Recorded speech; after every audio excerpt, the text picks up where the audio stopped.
The Boeing 757-100 was a proposed variant of the popular single-aisle program announced actually at the launch of the series, but it is often a variant that is forgotten, and for good reason. It was conceived initially to address ever-so-specific market gaps and offer airlines flexibility as the decades would continue to pass. However, the 757-100 was never developed, and Boeing's decision to abandon the project also came relatively quickly. Why was an aircraft with enough backing to seemingly be formally launched never actually flown? Was it a missed opportunity? And just generally, what on earth did the variant entail? When Boeing introduced the 757 in the early 1980s, the aircraft was applauded as one that continued to take necessary steps to allow airlines to operate in an efficient manner with a mix between range and flexibility. The 757-200 and later down the line the 757-300 certainly became staples for airlines that were looking to operate medium-haul and even transcontinental routes. To this day, in fact, the 757, or affectionately known as the Flying Pencil, is still utilised across key markets, showcasing just as much the longevity as an inability to adequately replace it. However, Boeing identified a potential market for a smaller, lower-capacity aircraft, which led to internal discussions of a prospective shorter unit known as the 757-100. The proposed 100 variant was envisaged as basically a scaled-down version of the 200, also announced at the same time. It would offer reduced passenger capacity, but still look to retain the performance advantages that would hopefully lead airlines to purchase the aircraft in due course. They saw this plane being able to sit between 120 to 150 passengers in a typical configuration, so it really wasn't all that big of an aircraft. Furthermore, the jet would be designed precisely to cater to routes with more moderate demand where any larger plane may be, say, deemed unsuitable. As such, the American plane maker saw the 757-100 as a perfect market disruptor, and a means to improve the program's performance with more uses than one. Furthermore, they believed that they also needed to replace the aging at the time 727, and with massive improvements seen on the 757-100, they felt a seamless replacement could occur.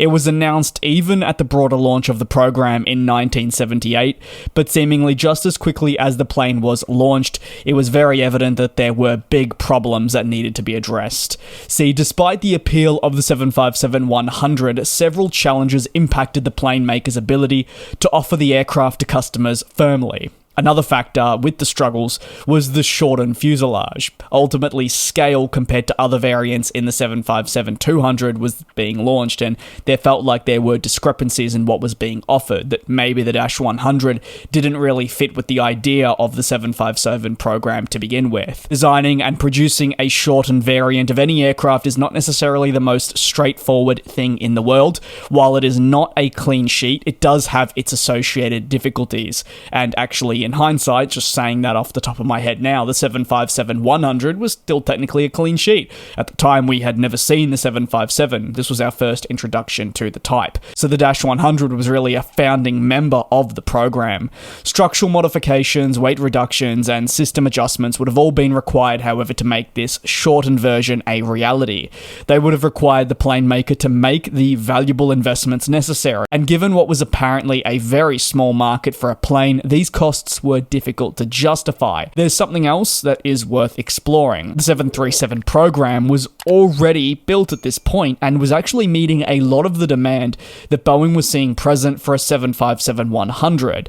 That latter aircraft was another critical consideration for the prospective market overlap. We have certainly seen on a couple of occasions inside the industry times where aircraft manufacturers were looking to launch new planes but backed off, feeling that they would essentially cannibalize an existing unit if they did actually proceed with the said plane. At the time, Boeing was producing the 737 family, which offered aircraft in a similar size and capacity ranges.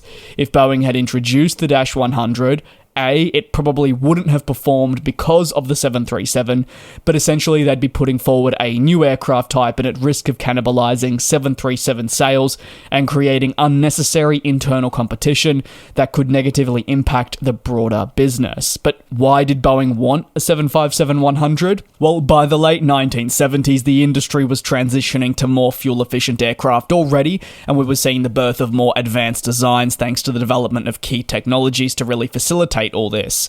Each new plane would aim to fundamentally address airlines' concerns about rising fuel costs and emerging companies and markets with greater competition. Remember, this was really the rise of the jet age, which gave a lot of companies new opportunities to expand their horizons, and therefore we were seeing greater competition than ever. Airlines sought aircraft that would offer them, one, flexibility with their operations, while also reducing costs where possible on thinner routes. The 757-100 was intended to fill this niche, as per Boeing, offering options to carriers operating shorter routes without, say, sacrificing the broader 757 program. Such enhancements are seen across the industry time and time again, but have typically been in the opposite direction. Instead of a shorter variant, we're typically seeing a fuselage extended to allow for increased passengers and even at times range. Why was this a plane never launched? Well, ultimately Boeing decided not to pursue the aircraft. They discontinued the variant in 1979, so yes, that was not even a year after they actually announced it, really ending any hope of it coming to market. Instead, Boeing wanted to focus on expanding its existing programs and finding ways to ensure that the 757 would become a mainstay within the industry rather than a failure. So through this, the Dash 200 became the program's lifeline, becoming very much a popular variant within airlines and certainly securing strong sales in the upcoming decades. Eventually, Boeing would look to offer an upgrade in the form of a stretch rather than a shortened variant again, and revisiting that failed proposition. This known as the 757-300. This was also a move that followed production peaking at around 100 aircraft per year by the early 1990s. It was seen as a last-ditch attempt to really extend the life of the program, and we know the 757-300, while a fantastic-looking aircraft, might I add, certainly didn't have the same commercial success as the Dash 200. Boeing's decision not to develop the 757-100, I'd argue, can be viewed in two different ways, with two very different outcomes. By not proceeding with the aircraft, Boeing was able to optimize the broader 757 series to enjoy the success it would go on to have, while also ensuring that a gap remained between it and the popular narrow-body 737, which was also taking off at this point.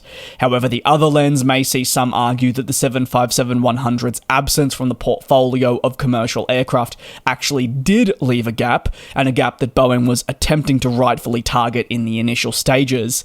That lens would have some analysts return and discuss fundamental areas such as the overall presence across the commercial airplanes division and how a 757-100 may have very well negated the purpose of the 737, which has time and time again proved to be their most important series. Boeing's end decision does, with hindsight, seem to have been the right one, however. The 757 would go on to be an iconic plane, known, as I touched on right at the beginning, as the flying pencil.